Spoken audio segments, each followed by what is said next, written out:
Sorry, speaking of money, so like, what was the first? Was the first like check? Like the first major label, like major placement. Like, what's the figure saying? It was You don't have to enclose it too much, but like 4 figures in it from. Oh.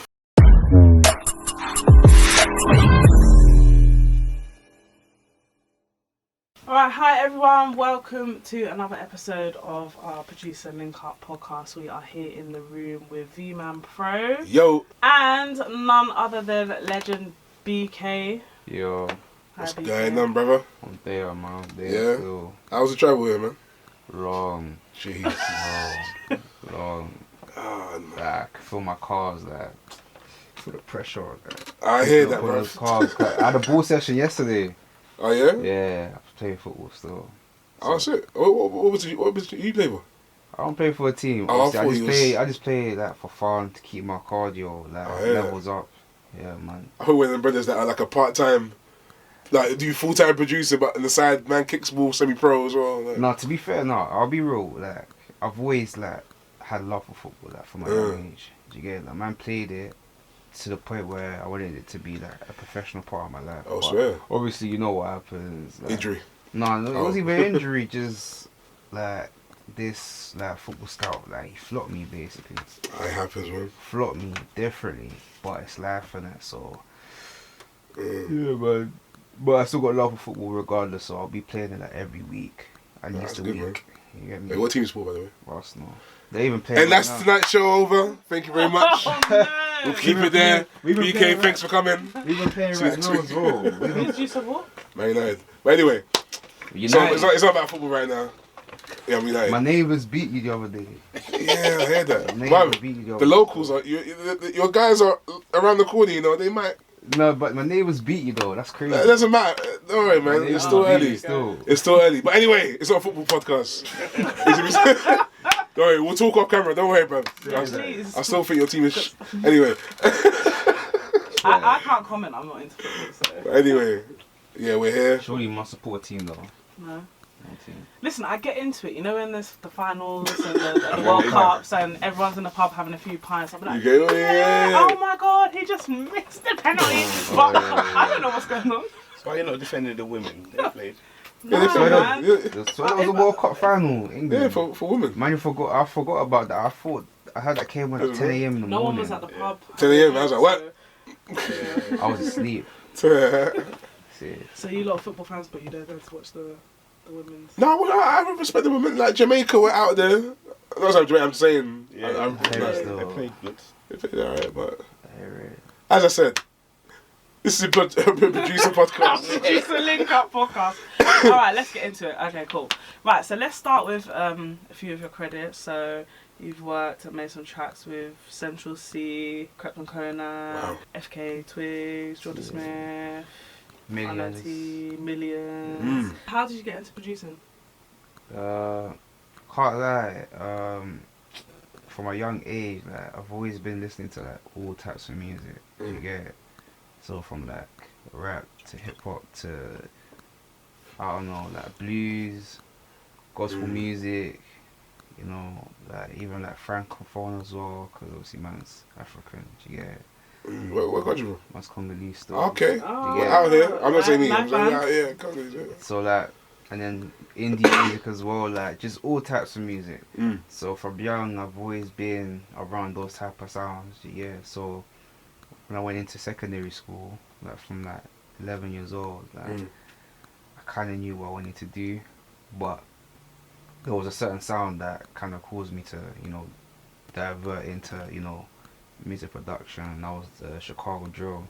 Okay. So I wasn't really on the gram. Now my team was more like Chicago drill, not really the gram sound, the Chicago drill sound. So when you first started like producing, what was at the time, like what was the thing that was popping?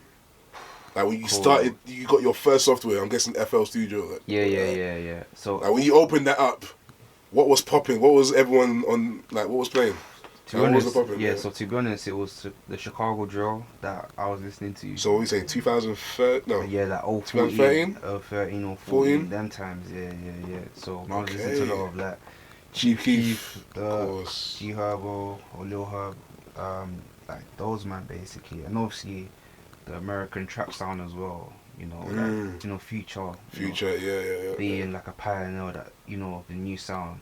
We obviously started from like 013 or 14. Of course. So obviously I was kind of inspired by the American sound, but I know that UK had its own sound as well. You know, the drill sound, but it was more like they were using beats from, like the Young Chop type beats or the Chicago type beats. It wasn't really like UK drill beats, so that's what was going through my mind when I was opening up FO Studio. Like 11. Okay. I started on 11. 11. Oh right. Yeah, man started on 11 still. I'm a Reason head, so I don't know if you know what Reason is. Yeah, I heard about Reason. Oh, you heard about it? Okay. Man, seen yeah. I'm old school, bro. I've seen like all those like old, I've seen those old like softwares. You know, Cubase. I've got Cubase. I remember Carnes was showing me about Cubase one time. He was like, "What is man's this?" making a bit on Cubase. Like I hear it, but it's like, I don't know. I feel like FL Studio Surface. Yeah, it was foreign. FL Studio Surface is so simple. Like it's just straight to the point. With Reason, it just Reason. No, I was on FL. No. I tried to open up FL, and I was like, no, you're not a cracking. I started with FL. No, Logic is basic. Logic is very simple. That's crazy. That's crazy. A lot of people look Logic at FL and be like, "This is it. Like it's so easy to pattern." I thought That's crazy. To me, Logic seemed like complicated. Like first of all, like my job is to produce, not to engineer. So when man's opening up Logic, I'm looking at it as like, right, like cool. If I'm using Logic, I'm using it to engineer. So I'm seeing all types of like, all types of windows like on the app, on the application. So I was thinking, right, this is complicated. Even to make beats as well, you gotta like drag in the notes. Like I was like, nah, let me just stick to FL, man. FL's just straightforward. I ain't gonna lie. Sometimes I ain't gonna lie. I used to think FL Studio, like people that use it, they're like cheaters. I don't know why. I hear it. Not hating. No, man hears it. No, I hear it. I've seen certain man make a beat in 2 seconds. I'm like, no, I hear it. I hear it still. Like the copy paste, spacebar. Like I think, bro, this guy made a hit in 5 minutes, man. Bro, that's the sad reality, though, man. Nowadays, man can literally become like a six-figure producer just of making a beat in 5 minutes, bro. And obviously, that's like, mad. But then again, yeah, like you will know who are the producers and who are the beat makers. Like in the room, like you will know.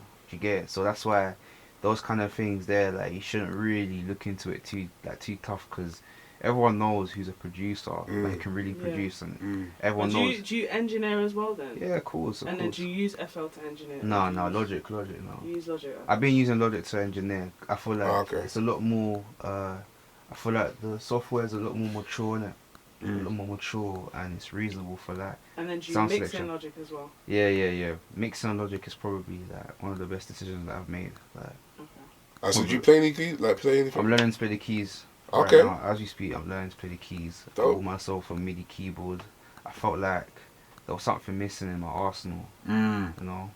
I think if you dive into that, you probably might unlock some. Bro, that's exactly. That's what I'm saying, because I feel like my generation of producers, like they don't know about using keyboards or playing with instruments, whereas the older generation, like your generation, you guys kind of had to not be forced, but nobody would rate you if you can't play the keys at least, because it's like that's fundamental to like production, right? You know, being able to play a melody, because it just shows that you're actually skillful at. That is true. You know, at this. But I always say that, like, a good example, I think it's been mentioned before, someone like, what's his name? Who's that guy that did Thriller, Michael Jackson? What's his name? Quincy Jones. He didn't play nothing on thingy, but he just told certain man how to play it. But he didn't play. You know what I'm trying to say? But then that's what. But he's the producer, like, you know what I'm trying to say? That's not even a producer. That's a composer. There's levels. Like, the term producer before wasn't the person that just made the beat. It was the person that organised the package. There for you. Yeah, so it was like it's so a different term now. Diddy was the same. Diddy never played. Diddy was a producer. Diddy was a producer. Directing everybody. Diddy was saying sound like this, sound like that, sound like that. That's how I want it done. Yeah, it's like a TV producer. Like you direct and say you're gonna do this. That's not a composer, no. No. He's composing, not composing, but like obviously like he's dictating like how everything like sounds. Like he's composing like the whole. So we say there's a difference between composer, producer, beat maker. But in them Composers generations, more- though, it was called production. It was the producer. was the Because just like you would say a freestyle now, in the old days, The old days, freestyle was on top of the head. Now, man, the freestyle off That's the phone. so man get notes out. So man got yeah. notes. It's changed. But nah, it's messed up still because I feel like again, too much technology being exposed to like, you know, demanding just everyone in general, like, so everyone's thinking that if I want to freestyle I got to do it off the phone. Like, it's just, it don't seem organic, man. Like, Yeah. it don't seem It's a organic. different approach now. I Yeah. think, nowadays. Yeah, when they call it freestyle, I'm just like, it's not freestyling, man. But I mean, well, we're the new generation now, man. It is what it is. Can you rap You know as what I well? mean? No. No? You ever rap? When That's you're not making rap. a beat, you drop a few bars. Now, of course, like when I'm making a beat, I will try to replicate like a certain artist style, like to try and keep me like within the beat's flow, like the Yeah. tempo.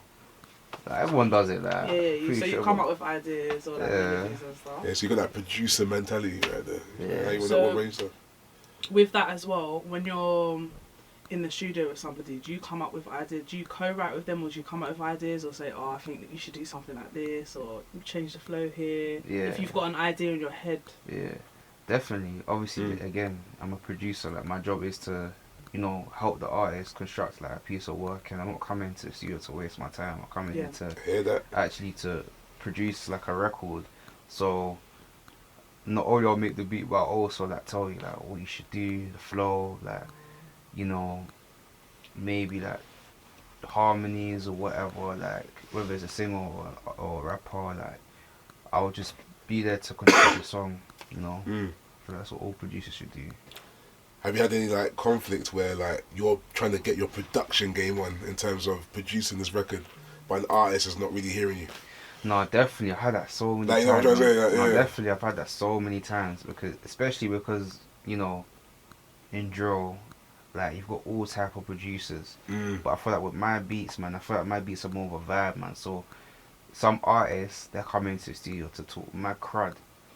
So I might whip out a beat that's a drill type beat, but It's got some soul behind it. it's got some soul behind it. So they're like, I don't know, man, if I'm looking for this today. But then again, it's like, you gotta go with what the artist is asking for, because you know, 9 out of 10, it's their idea.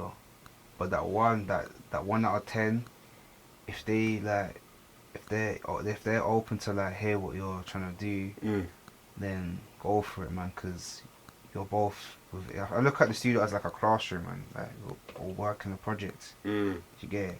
You got one man, you got the engineer doing one thing, you got the artist doing another thing, and the producer doing another thing. So we're working together. So it's a lot of compromisation, isn't it, when it comes I hear to that. that. You know what I mean? Just Yeah. if someone don't like a sound, think of a way to try and meet at the middle. When it comes to working with artists, what's your process? Do you send your beats to them? Do they come to the studio, you start a beat from scratch, they start writing from scratch? What's your go-to process when it comes to working with an artist, or is it different every time? Different every time. Still, I feel like I'm lazy, man. I can't be asked to send out beats, man. I can't lie, because I've had times when I've sent out beats to artists.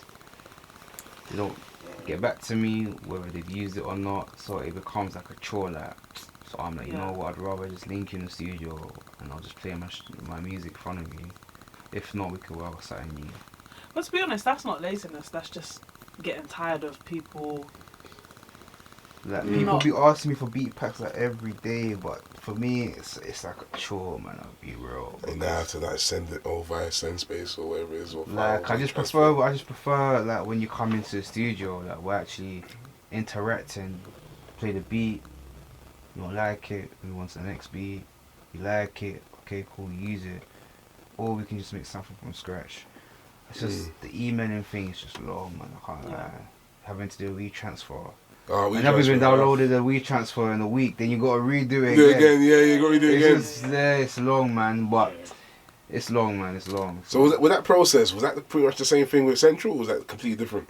No, with Century just linked, man. You just linked, yeah?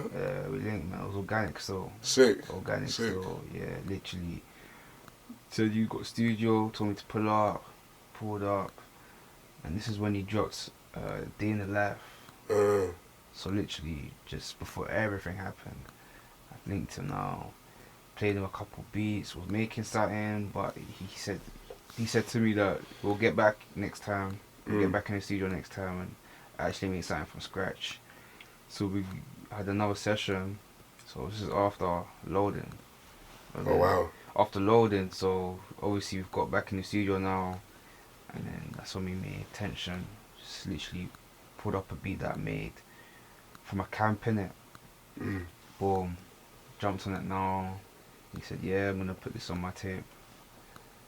And to be honest, I'm happy that I found an artist that I was able to get along with from early. Because it's like whenever I see him, he sees me, like it's always love.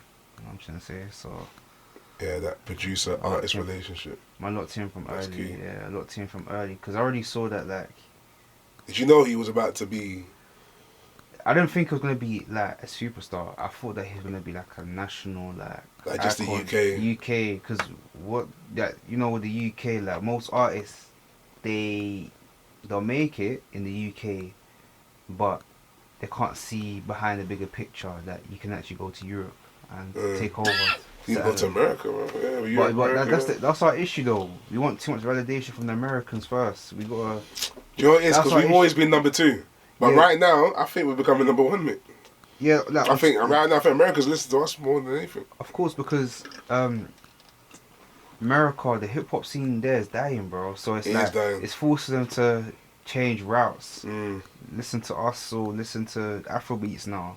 Do you get it? We've been tapped into Afrobeats from a long time ago, dancehall from a long time ago, because that's part of, you know, London's heritage culture. Mm-hmm. Do you get it? So yeah, man, it's kind of forcing Americans to tap into other sounds. So that's why I could probably say that we're probably on the same level if we're talking about like streams, numbers wise, probably even accumulating money as well from like music shows and whatever.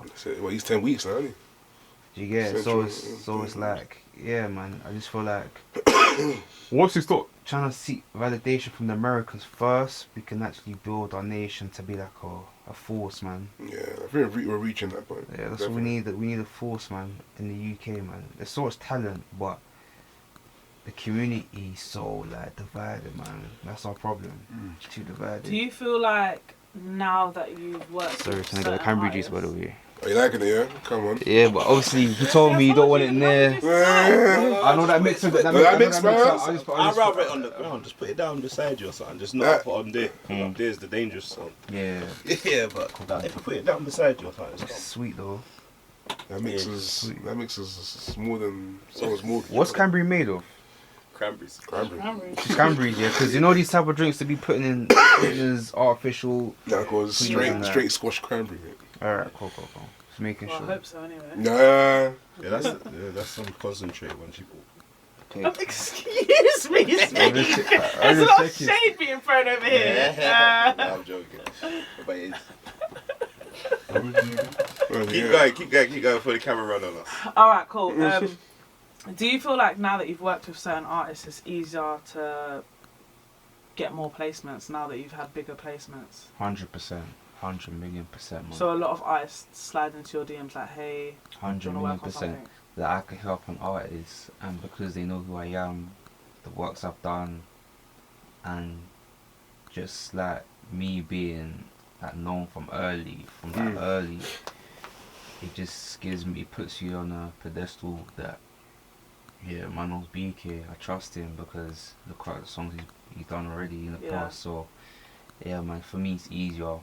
You've got a very distinctive tagline. Yeah, nah, therefore, that tag. Yeah. Alright, yeah. I feel like people that are not into production, if I say raw speaker, oh, do you know that track, blah, blah, blah, and it's like that, they'll know Yeah, what that's I'm key, talking man. about. Tags is key, man. How deep it? Nah, it depends. I think tags make sense for drill songs, because drill songs are very, like, We can say it. It sounds like straight. It's one tempo. Yeah, one tempo. But when it comes to like a natural rap song or like a song with a singer, don't need a tag there, man. Let the song breathe, man. Yeah. You know what I mean? Just let the Trust song me. breathe. Treat it like it's a movie, man. Let it be, man. You can put your credits on Spotify, whatever. People will find out if they want to. But when it comes to my tags, just keep on drill songs, man. Or maybe trap songs. Okay. That's dope. So, you had your first placement when you were 13, right? Am I right? Yeah. Wow. What's it been like navigating through the industry from a 13-year-old to, how old are you now? 21? 21. 21. What's it been like navigating through the industry as a child As a child as well. into an adult? I've learned so much. I've learned so much about just, you know, how to move as a, you know, not only a producer but as a businessman. Yeah. You know, music is about business, man. And did you have Unfortunately. anyone guiding you like that was older in the industry already? Or did you have Well, to figure it out yourself? I say 80% I had to find out myself. 20% through peers. I got help, you know. From like when I was like 16, started making money out off my beats, like properly through like YouTube. Yeah. So I started uploading my beats on YouTube and SoundCloud as well. So I was getting the monetization money through those platforms, and then from there I kind of just learned that, you know, learn how to utilize your money in ways that will help you survive through the day. Yeah. Because then obviously mum was going to college from like 16, so it's like, okay, this is legal money now, so I gotta be able to spend it in a way where I don't need to ask my mum for money. That's a flex right there. But 16. even things like being able to be in the studio later and stuff, was your mum not getting on? No. You know what I mean? So obviously growing up in an African household, you know, like parents are very, they teach you from young that, you know, you can't be out a certain time. To be fair, let me keep it real. I feel like the only reason why I probably even started making beats properly was because I wasn't even allowed out like that, you know. That Look at that. That's a blessing in disguise, bro. My mom and obviously my pops as well would tell me, you know, G, you're not going outside, staying at home. And obviously I'll be bored. Was you peer pressure to go outside? I wasn't peer. That sort of thing where like, oh, so and so's outside. Well, you was more like a homebody. Now you see what it is now. There was so many times where I could have just ran out the door, gone to a little vibe, because back then, like all my brethren, they were all going to all these raves and whatnot. So I kind of felt left out, but at the same time, I knew that maybe this is for the better. It's true. So it's like when I was bored, I'll just make beats, and it's like I'll go to school now, whatever, learn whatever, boom, go home, make beats, repeat that same cycle to the point where it became normal for me, second nature. So I didn't really need to go out like that. So the only time I probably went out was when I went to play football, like with my football team that I was playing for at the time. Yeah, that's probably it still. So yeah, but so when I first went to the studio, so that was when I was 16, my mum was getting on to me about just, I don't want you to be at the wrong place at the wrong time, or the right place at the wrong time in case anything goes on. That was a worry. So when I showed her that I could be responsible and mature to understand that I can go to the studio, like behave and come back home knowing that I've gone there to work. Yeah. Then she started seeing that, alright, cool. You can go to the studio, but just let me know when you're there and when you're on the way back home. And yeah, that's how we kicked it off between me and my mum. So you're saying about your parents, like, always telling you about be careful when you're out and that. Why, did they know what you were doing? Or you just told them, like, later on, like, Mum, Dad, look. Nah, they knew what I was doing still. And they support that, of course, right? Yeah, 100%. That's kind of rare, you know, as being an African, like, having your parents actually support your dreams from young. Of course. Most African parents, like, they only believe in your dreams when they start seeing a bit of change coming into your pockets. So yeah, it wasn't a stereotypical lawyer doctor. Nah. Well, obviously from young, like they wanted me to have like a safe like career path, but when they started seeing that I'm actually talented at what I do, like music production, they were like, yeah, cool, like you can do it, but as long as you're making money off it, that's calm. So speaking of money, so like, what was the first? Was the first like check?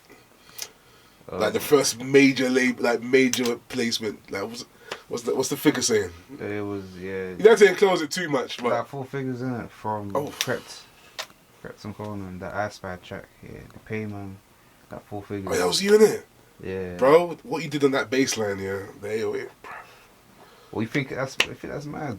Bruv, what you did on that, mad. I'm not gonna lie though, man. Shout out Ratchet, man. The way he mastered and the way he mixed and mastered that track, I was like very impressed. Can't lie. He made my beat feel a lot more like a record. What sample was that? The or was it someone? Whoa. Oh, sorry. Oh. Whoa. Hey. Whoa. Hey. Whoa. Pause. There's no samples. I was watching if you was gonna answer that one, boy. It's calm though. No. I can't answer that one. Listen, this is Producer Linkup podcast. We say real things, but we're joking now. That's cool. But yeah, it was a preset sound, bruv. It was a Vox, man.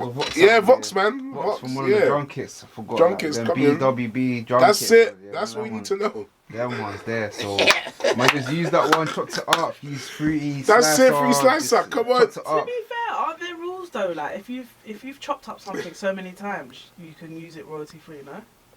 Oh. You gotta make Wait. We chop it up so many times. If you get a sample and you screw it up and chop it up so many times, as long... Oh my days, I saw something the other day. Do you know what the person does? They just put Shazam on. And if Shazam doesn't clock it, then it's passable. Yeah. But they might have chopped it in a way where...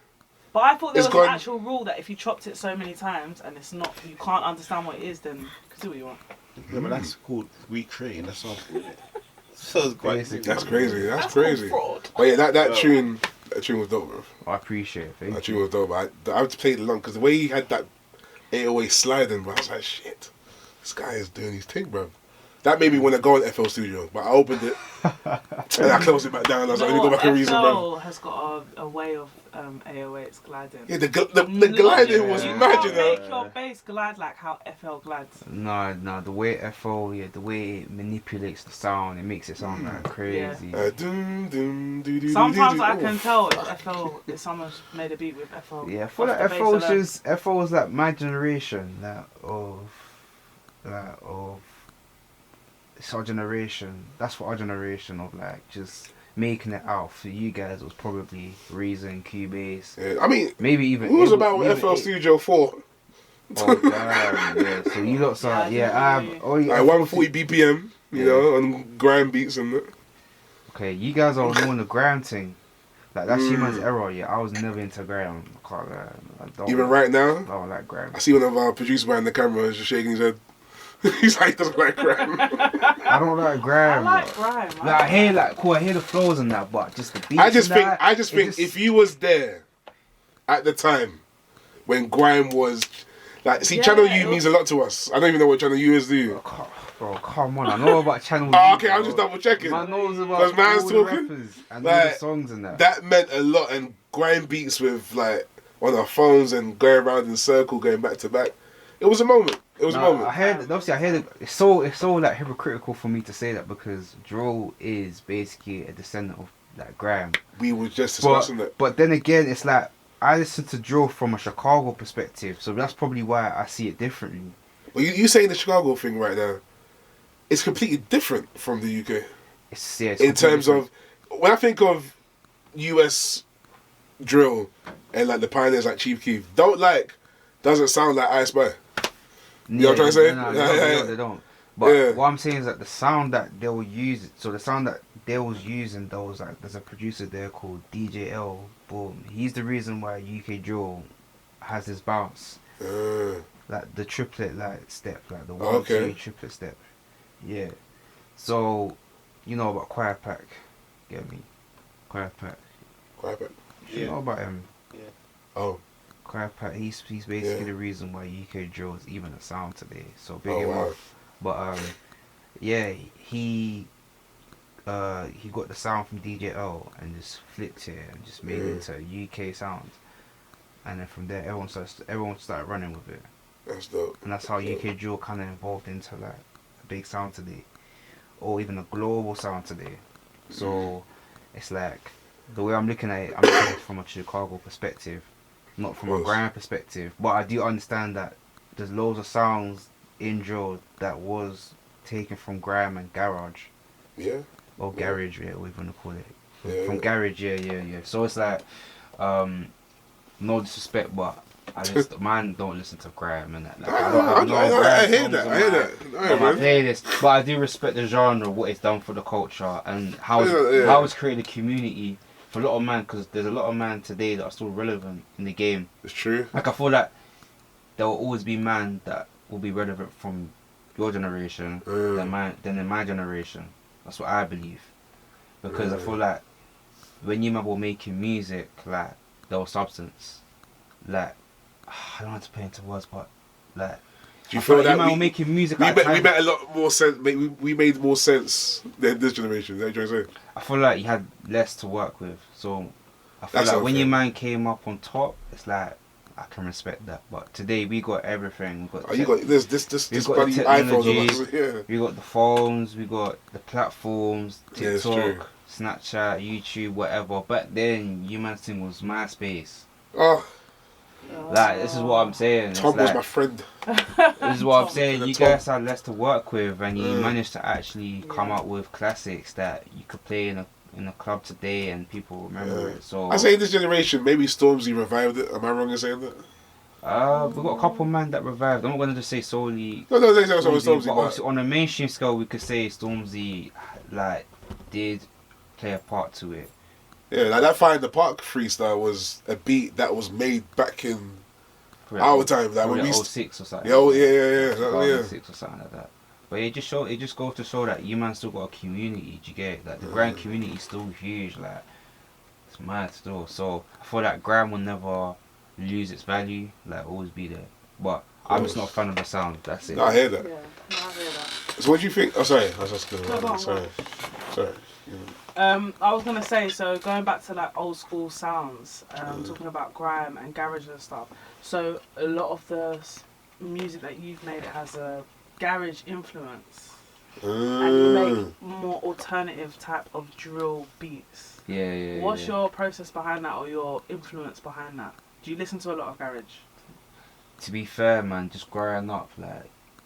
Just go on, not even MTV, like Kiss and that. I don't know. They'll just play like all these even Channel U. They'll always be playing. Kiss. I'm trying to get back to you on that Channel U thing. I think see where it is. I had the Skybox, so of course. It's not like I had the subscriptions for MTV. Like I had all like the Channel U, the Box and Kiss. Yeah, like all the other channels. Yeah. So, them times there, I was hearing a lot of rhythms. Especially from like Tiny Tampa, like all these man. Yeah. Lambert. Dope producer. Yeah. All these guys.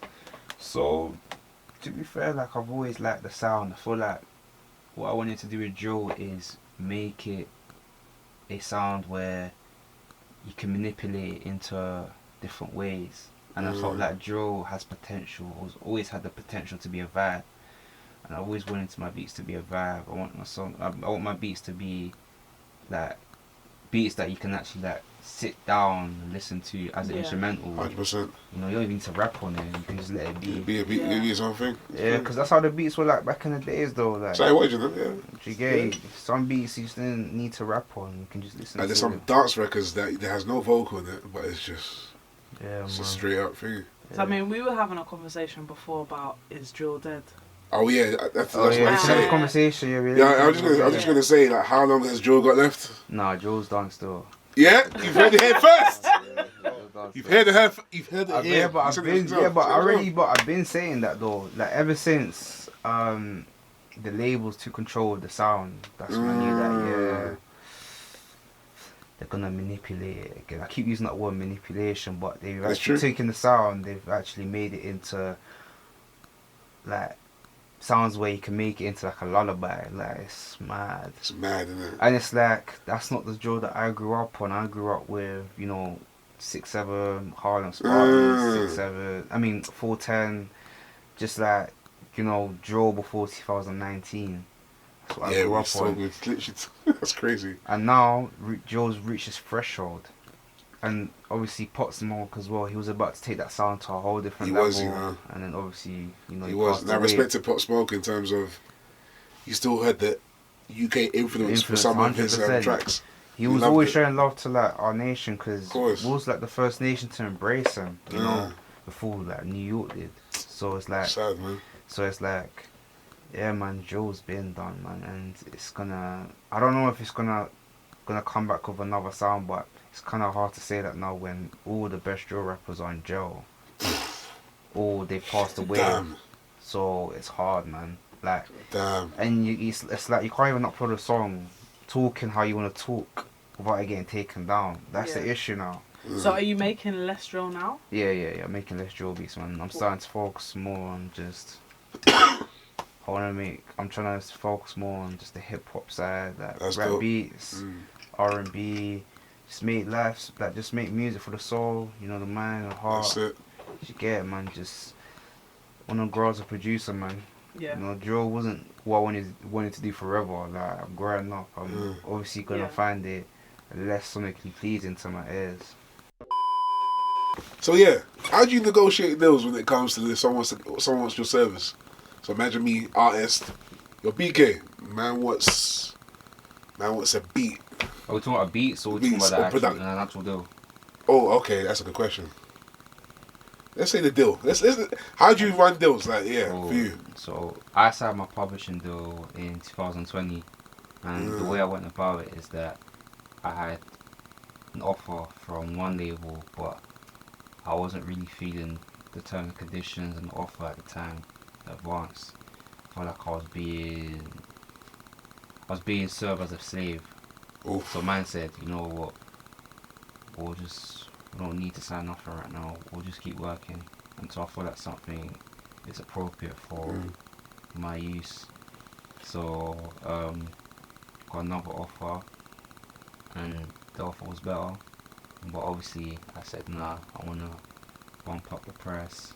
I know your worth, for that, to know my worth, and I don't want to sign something and I feel like I'm being taken for an idiot. For an idiot, man. I know it's a loan. Obviously, at the time, I didn't understand it was a loan, but obviously, with common sense, it's like you're borrowing money, basically. That's the way I see it. So, once I found the offer that was, you know, reasonable, my manager at the time, we set up a meeting with my lawyer to go through. Even before that, we just went through like a module of like how those work. Yeah, of course. But they're meant to offer you the points and whatever. So we went through that, and once we got the contract offer from the label, the lawyer had to look through it, you know, show me, just broke it down to me what they were saying. So once I understood, I said, cool, like, let's take our time with it. Don't rush into something that I'm not comfortable with. So it took me. So I got offered in October. So it took me till April for me to agree to it. Wow. Because I was trying to take my time with it, man. It's coming like football transfer deals. Nah, because obviously I've seen so many people sign deals, and afterwards, like, it's affecting them like mentally. So it was like I don't want it to affect me mentally. I want it to be a deal where that I'm happy with. So yeah, signed my deal now, and if I go back with the way I dealt with it, I was happy. So I say the way to deal with it is to be patient and have a lawyer. I think having a lawyer is going to make a big difference. That's like the make or break. I found a lawyer that's actually on your team, not a lawyer from the labels team, because they're assisting them. Like, I even remember there was one time when you see that Millions beat, that Billions beat. The one that you did? Yeah. Yeah. Cool. That went viral on Twitter, on social media. So I remember Polydorf called me though, saying that, yo, I wanna buy this beat off you, wanna make it into a single, or wanna buy this beat as a single basically, and put you Bkay featuring this artist. But they were saying to me also that in order for us to, you know, do this contract, we'll need to get a lawyer involved. So we're gonna get a lawyer from our side to help you. Yeah. So I've gone to my boy, one of my close friends. I've gone to him, and obviously because his family is very like familiar with like, you know, the law industry. Of course. I've gone to them so they can just give me like a brief of what's going on. Once they explained it to me, that's when I was like, oh, bro, like this game's a bit funny. It's funny. Did you have a manager at that point? yeah. No, I didn't have a manager at the time. Oh, wait. No, I did. No, Yeah. I did. Yeah, this was in 020 or 019, these times, yeah. So I had a manager by then, but it was like, I wanted to get like just someone's opinion that's actually from the music, that's from actually the lawyer like industry, you know, from the law industry. So, they broken it down to me what it was. Once I understood, so I realized that like it's either that I sign a good loan or a bad loan. Yeah. It's like an institution. Do you get it? Like you see, like loads of businesses and all these kind of things. Right. And the music game's scary, you know. It's scary. Bro, you know what they will do? They will literally, they just want to hear you say, "I understand."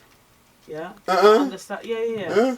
They say, they might say to you, "Oh, do you have your own lawyer?" And they might not. Like we provide one for you. you. To say that you, they like just what want you to say like that you understand. what? Because legally, you need to actually understand it.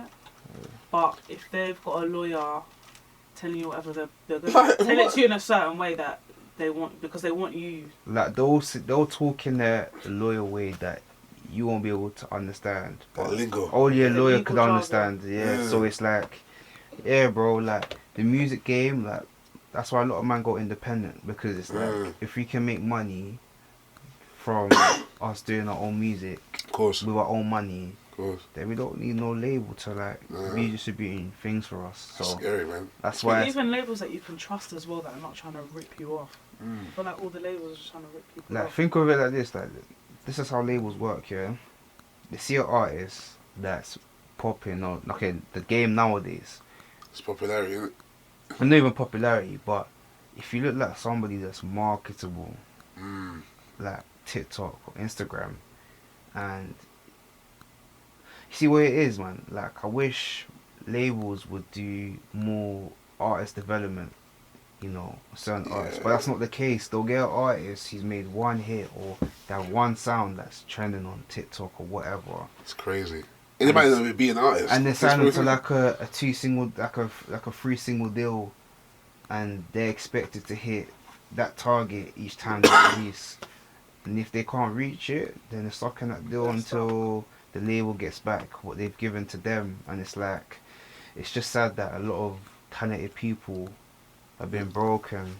That's terrible. From labels doing that to them. And you know, for me, fam, like that's why I say to man, like if you start on this music thing, try to stay independent as much as you can until you feel like cool, the deal's making sense for my well-being, depending on what kind of situation you're in. True. So yeah, man. The music game's 80% business, 20% art. I think it's good though, as a young producer, that you went and you got your friend's legal advice, you got your friend's lawyer to check for you, because as a young person, if you don't know and if you don't have anyone guiding you, then it makes it that much more difficult. Yeah, like obviously you're a producer yourself, right? So it's like, have you ever been offered like a deal or like? Not yet, but God willing. See what I'm saying though, it depends what kind of deal it is. If it's a publishing deal, it's calm. Publishing deals are calm. I feel like publishing deals are a lot more like lenient. But when it comes to like a record deal, that's like they're making you the franchise of like their label. So they're doing everything that they can to make back their money's worth. And if you're not able to reach that standard, then it's like, fam, we're just gonna keep to the side. We're gonna find another. But just quickly, if an artist comes, say if I was an artist and I just came to you, like, are we doing negotiations like this, or do you have to go through your manager or something? Obviously, like more time, you will need to go through like it's is legal, so it does require people. So you're not on this like, you know what, brother, just send me so and so XP and that's it.